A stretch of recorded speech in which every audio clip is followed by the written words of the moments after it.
Hello once again, everyone. I'm Gary Jackson, and we are in Lancaster, Ohio.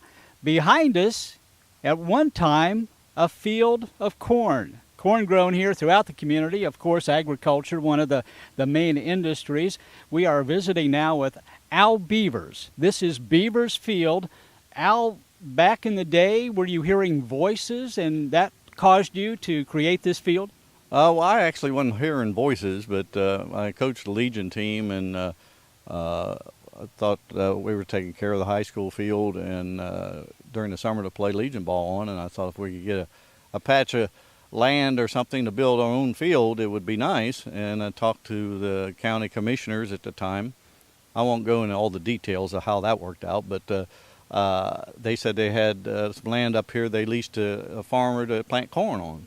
And basically that's how we started. We looked at it and we moved a lot of dirt and started building a baseball field. Well, we all know that there's a lot of work in agriculture and planting and taking care of a field of corn, but there's a lot of work that goes into creating a field that looks this good.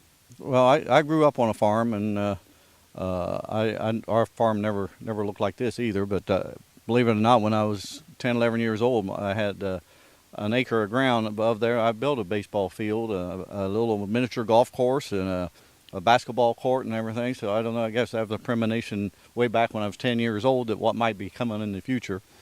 But it does take a lot of work, and I'll be first to admit that. And I had a lot of help when we first started and things, but it's kind of tailed off, and it's been 22 years now.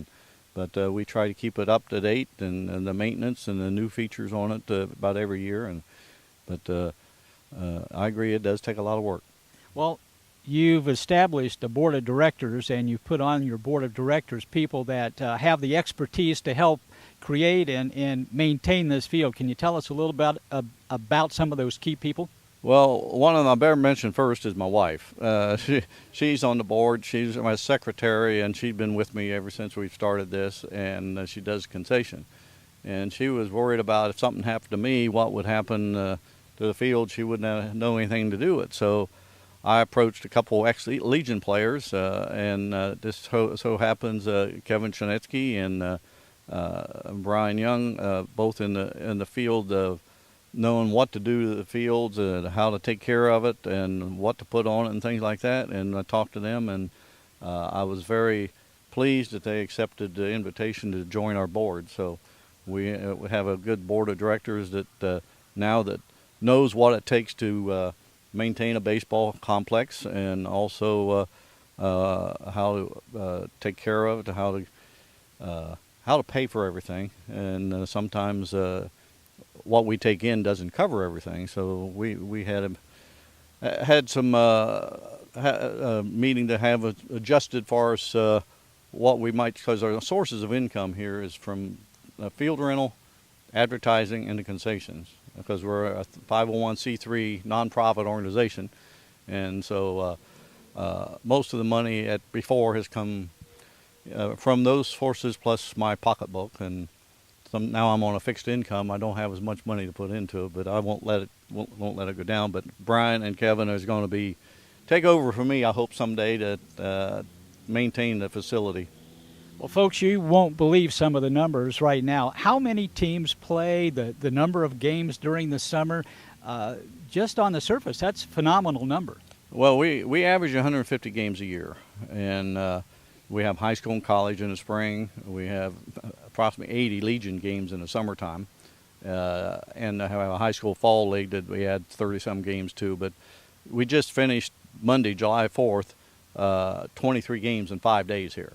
It was our Post-11 Baseball Classic, our 19th year we've had that, and we have 70 games scheduled in the month of July, which is all Legion baseball tournaments.